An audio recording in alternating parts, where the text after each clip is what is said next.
तर नमस्कार गांववाल्यांनो.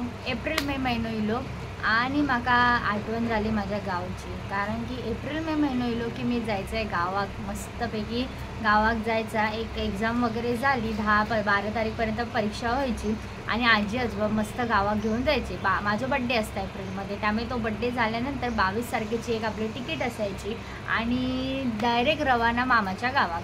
मुळात जास्त करून आवड म्हाका कसं लहानपणापासून मी मामाच्या गावाकच रावलं आहे, त्यामुळे देवलेक. त्यामुळे म्हाका माझ्या गावचा एवढा माहीत नाही. म्हणजे मी जातोय, मी आता जाऊक शिकले. म्हाका जबरदस्तीन पाठवतात. म्हणजे एखादी असतं ना की एखादा चेडू असता ज्या सासरून येता आणि त्याका माहेराकच रावायचा असता, सासरी जाऊचाच नसता त्याका. तशी माझी गत असता. म्हणजे मी लिटरली माझ्या मामाक आणि म्हणजे सांगते की मामाक आणि चिडवते की म्हाका तुम्ही जबरदस्तीन पाठवताच थंय, म्हाका हे करतात ता करतात. म्हणजे माझं असं असतं की म्हाका हयच रावायचा, म्हाका हयच थांबायचा. देवलेकच काय ती मजा करूची आहे. पण ते लोक त्यांचं पण बरोबर असतं, कारण की मी जास्त माझ्या फॅमिलीबरोबर पण मी रावा. त्यामुळे पहिल्यापासून कसं मी देवलेकच रावलं. मी माझी आयुष्याची 20 वर्ष तरी जेवढा आता माका जेवढं चालू आहे त्याच्यातली 20 नाही 18-19 वर्ष तरी मी जास्त माझ्या मामाच्या गावाकच होते. पप्पांच्या तिकडे गेले ना लहानपणी, माका पप्पा घेऊन जायचे लहानपणी, पण मी रडान द्यायचे. मग माका माझ्या आजी आजोबांची आठवण यायची आणि मग नाही माका पटायचा. मग माका परत पप्पा जाऊन सोडायचे. म्हणजे माझं गाव मामाचं गाव देवली आणि पप्पांकडचं माझं गाव कवठी. त्यामुळे मध्ये फक्त नदी, एक ब्रिज येता, फक्त तेवढाच अंतर होता.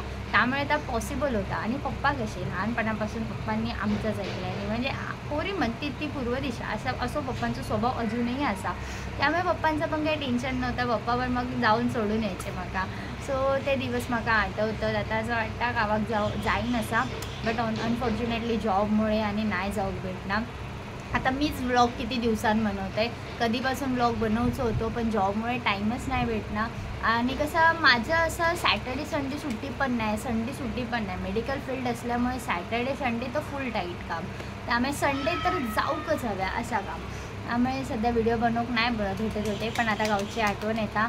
त्यामुळे मी सजेस्ट करते तुमका सगळ्यांका की ज्यांका पण गावाक जाऊक भेटात त्यांनी गावाक जावा. नंतर ते दिवस परत येणार नाहीत. मी आंबो नाही खाणे, फणस नाही खाणे, काजू नाही खाणे, तरी म्हाका गावाक जाऊक आवडता. माझे जे नॉन मालवणी फ्रेंड्स असतात, नॉन कोकणी, ते म्हाका गाळये घालतात की तुझ्या गावाला सगळं हे भेटतंय तरी तू का खात नाही. म्हणजे पाटल्या दाराक असे फणसचे फणस लागलेले असतात, आंबे लागलेले असतात. नाही, इच्छाच नाही होणार माझी. मी गावाक फक्त कशासाठी जात आहे, म्हाका गावाक जाऊचं असता. त्या घरात गेले तरी त्या सुख एक वेगळाच असता. इच्छा असा खूप की असं योग हो की गावाक जाऊक भेटाक हव्या, पण बघूया. म्हणजे इम्पॉसिबलच आहे ते. वाटणार नाही मला की जास्त दिवस म्हाका गावाक जाऊक भेटात. पण जरी मी गेले तरी जाऊन येत आहे. मग मी 2-3 दिवसच राहते. पहिले जे 1-1.5 महिना राहायचो आम्ही, ती मजा आता रवली नाही.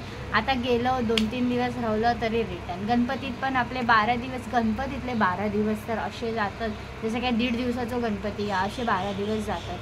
पण ठीक आहे, तेवढे मजा करून येते. 2-3 दिवस राहा. मग आईक वगैरे तेव्हा पण मी मामाच्या गावाकच जाते. मग तेव्हा तर आईक सांगते चिकन वगैरे माका बनवून दी. मग आई माझ्यासाठी चिकन करता, आजोबा मस्त माझ्यासाठी चिकन मच्छी वगैरे आणतात, मी खाते. का सुख आहे माझ्यासाठी. आंबे फणस काजू सगळेच खातं. चिकन मटण पण गावाक एक वेगळीच चव लागता. मुंबईचा वाटप आणि गावचा वाटणमध्ये लय फरक आहे. त्यामुळे गावात गेल्यावर खावा आंबे फणस, तुमका आवडतं तुम्ही खावा. मी वाचवते, तुमचा विचार करून मी वाचवते की बाबा मी आज कमी खाल्लंय तर दुसऱ्यांका खाऊ गावतीत ना, म्हणून गाळे घालत असतात माका. पण ठीक आहे, जाऊ दे. तर रिझन दिलं आहे जेवढा आठवला तेवढा. पण गावात जावा, गावात जाऊक भेटतात तर मजा करून यावा. बाकी काय नाही. बाकी परत भेटूया. आणि कमेंटमध्ये प्लीज सजेस्ट करा तुमका माझ्याकडून काय काय ऐकूचा, काय काय ते पण मी तुमच्यासमोर असे टॉपिक्स घेऊन येईन, त्याच्यावरती बोलीन मी. माका तर गप्पा मारूक आवडतात, मी त्याच्यासाठीच येते, गजाली मारूक येते तुमच्या वांगडा. सो तुम्ही कमेंटमध्ये माका सांगा काय काय ऐकूचा, मी सगळं ऐकवते. ठीक आहे, बाय. काळजी घेवा. आणि उन्हाळा चालू आहे, सगळ्यांनी काळजी घेवा. बाय.